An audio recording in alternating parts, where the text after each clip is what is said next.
फिरोजाबाद पहुंचे भारतीय किसान यूनियन के राष्ट्रीय अध्यक्ष। उत्तर प्रदेश के जनपद फिरोजाबाद टूंडला टोल टैक्स पर भारतीय किसान यूनियन के राष्ट्रीय अध्यक्ष का आगमन का पता चलते ही भारतीय किसान यूनियन के पदाधिकारी टूंडला टोल टैक्स पर स्वागत करने पहुंचे, जहां मीडिया से रूबरू होते हुए भारतीय किसान यूनियन भानु के राष्ट्रीय अध्यक्ष भानु प्रताप सिंह ने कहा कि मैं भारतीय किसान यूनियन के पदाधिकारियों को जगाने का काम कर रहा हूं, जिसमें आज जिला संभल, अमरोहा, बुलंदशहर, बिजनौर, ग्रेटर नोएडा से होते हुए आज फिरोजाबाद में अपने किसान भाइयों के बीच किसान भाइयों को आज़ादी दिलाने के लिए आया हूं। देश जब से आज़ाद हुआ है तब से उद्योगपति भी आज़ाद हो गए हैं। किसान के वस्तुओं की कीमत वह स्वयं लगाते हैं। जहां अन्नदाता विवश नजर आता है। पहले अंग्रेज सरकार में किसान परेशान था, आज भी जब देश आज़ाद हुआ तो भी किसान परेशान है। पहले देश व किसान अंग्रेज़ों का गुलाम था, लेकिन आज नेताओं के गुलाम हैं। उसी गुलामी को जड़ से ख़त्म करने के लिए 75 साल बाद हम किसानों को जगाने के लिए निकले हैं। बिना सोए दिन और रात किसान भाइयों को हर ज़िले, हर तहसील, हर ब्लॉक पर पहुंचकर किसान भाइयों को जगाने का काम कर रहे हैं। हाँ, फिरोजाबाद में आए हैं अब। असल हाँ, ऐसा है, भारतीय किसान यूनियन भानु का राष्ट्रीय अध्यक्ष होने के नाते मेरी जिम्मेवारी बनती है, मेरा कर्तव्य बनता है कि भारत के जन जन तक अपने किसान, मजदूर, गरीब, नौजवान, छात्र, महिला, व्यापारी, जितने हमारे शिक्षक, सैनिक, डॉक्टर, जितने हमने मोर्चे बनाए हैं, उनको जगाना अपना परम कर्तव्य मानता हूं। इसलिए 5-6 दिन से मैं था संभल जिले में, फिर बिजनौर जिले में, फिर अमरोहा जिले में, फिर ग्रेटर नोएडा में और फिर बुलंदशहर जिले में, और बुलंदशहर से सीधा आ रहा हूं आपके फिरोजाबाद जिले में। दिनों रात जगकर पूरे किसान देवताओं को जगाना है, क्योंकि 75 साल बाद इस किसान को अब आजाद करवाना है। क्यों कि जब देश आजाद हुआ तो आजाद हो गए उद्योगपति अपनी मनमानी अपने वस्तुओं की कीमत लगाने के लिए, और आजाद हो गए राजनेता अपनी मनमानी वेतन, तनख्वाह और सहूलियत बढ़ाने के लिए।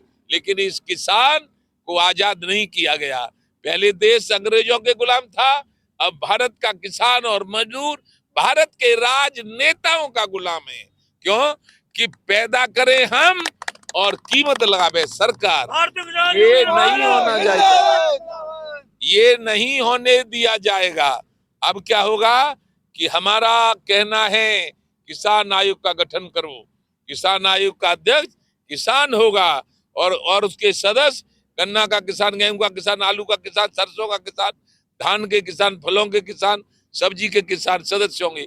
अपनी लागत मूल्य के अनुसार, जैसा स्वामीनाथन ने 2006 में एक ऐलान किया था कि लागत मूल्य से दोहरा कीमत होनी चाहिए, वो कांग्रेस ने नहीं माना था।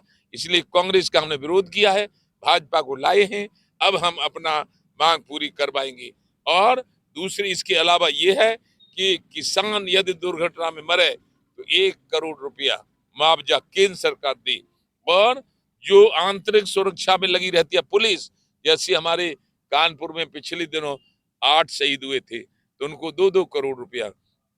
हम चिल्ला बॉर्डर पे थे, कुछ असामाजिक तत्व और कुछ किसान नेता अपने को जो बनते थे भ्रष्ट किसान नेता, उन्होंने 26 जनवरी को लाल किले पे हमला बोला था। उसमें 525 पुलिस कर्मी घायल हुए थे और 110 आप लोग मीडिया कर्मी घायल हुए थे। तभी से हमने कहा था कि जो जिस मीडिया को भारत का संविधान और भारत का संसद चौथा स्तंभ बोलता है लोकतंत्र का, पहला स्तंभ मजा मार रहा है, दूसरा स्तंभ आनंद ले रहा है, तीसरा स्तंभ जो मनमानी सो कर रहा है, और चौथा स्तंभ चोट खा रहा है।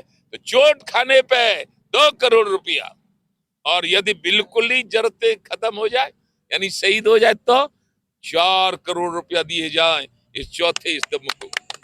और जिनके जिनके बल पे ये देश चलता है, ये जिनके बल पे ये संसद चलती है, जिनके बल पे प्रदेशों में विधानसभाएं चलती हैं, जिनके बल पे व्यापारी व्यापार करते हैं, जिनके बल पे हम किसान खेती करते हैं, वो है थल सेना, जल सेना और वायु सेना, बॉर्डर सिक्योरिटी फोर्स।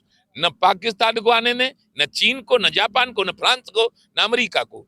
अपना स्वतंत्र रूप से कुछ भी करते रहो और खुद मर जाते हैं, लेकिन भारत माता को स्वतंत्र रखते हैं। तो उनके सबको केवल फूल डाल के और राइफल चला के आट करके ये राष्ट्रीय सम्मान नहीं होता। उनका सम्मान होगा तब उनकी विधवाओं को, उनके माँ बाप को दे दो 5 करोड़ रुपया, अपने बच्चों को पढ़ा में, बढ़िया सा ग्रेटर नोएडा में मकान बना में आनंद से रहें। क्यों? कि उन्होंने बहुमूल्य शरीर इस भारत माता की रक्षा के लिए बलिदान कर दिया है। तब माना जाएगा ये लोकतंत्र। और इन मांगों को पूरी करवाऊंगा 24 से पहले। क्यों? कि 40 साल से लड़ाई लड़ रहा हूं, अब चौथापन है। अर्जुन की भूमिका में हूं, न माना जाएंगे तो महाभारत होगा। इसलिए 24 से पहले माननीय प्रधानमंत्री जी से हाथ जोड़ के निवेदन करता हूं कि मेरी मांग मान लो। हमारे मुख्यमंत्री जी तो इतने अच्छे हैं उत्तर प्रदेश के, वो तो संत हैं। संतन छोड़े संतई कोटि मिले हैं संत। उन्होंने न तो यहाँ छोड़ी गुंडागर्दी, और न छोड़ेंगे, और न माफियाओं को छोड़ेंगे। और वो ईमानदार हैं, निडर हैं, निर्भीक हैं, न्यायप्रिय हैं, और वो इतने बड़े संत हैं कि नेताजी आज यहाँ किस तरीके का प्रोग्राम है? यहाँ आप लोग सब इकट्ठा हुए हैं टोल पर, क्या बात है, क्या प्रोग्राम है आज ये सब इकट्ठा हुए हैं? मैं राजकुमार सिंह, राष्ट्रीय महासचिव भारतीय किसान भानु। आज हम लोग टूंडला टोल पर अपने राष्ट्रीय अध्यक्ष ठाकुर भानु प्रताप जी के स्वागत सम्मान के लिए रुके हैं। हमारे राष्ट्रीय अध्यक्ष जी आज फिरोजाबाद में टापा चौराहे कोटला रोड फिरोजाबाद पर एक सभा को संबोधित करेंगे। उनका स्वागत सम्मान समारोह है, उसमें उपस्थित होंगे। तो उनको रिसीव करने के लिए आज हम लोग यहाँ खड़े हैं। और आज मैनेजर टूंडला टोल और इंचार्ज महोदय से भी हमारे सभी पदाधिकारी गण मिले हैं। उनको कुछ किसान गाड़ियों को लेकर समस्या थी, उनका समाधान भी कराया है। मैनेजर साहब टूंडला टोल ने कहा है कि आज के बाद आपकी भारतीय किसान भानु के पदाधिकारियों की किसी गाड़ी या कार्यकर्ताओं की गाड़ी को परेशानी नहीं होगी, सबको निकाला जाएगा। पूरा आश्वासन दिया है? पूरा आश्वासन दिया है। विश्व स्तरीय चिकित्सा सुविधाओं से युक्त JP diagnostics, radiology and pathology centre, Mathura का पहला complete radiology and pathology diagnostic facility से सुसज्जित।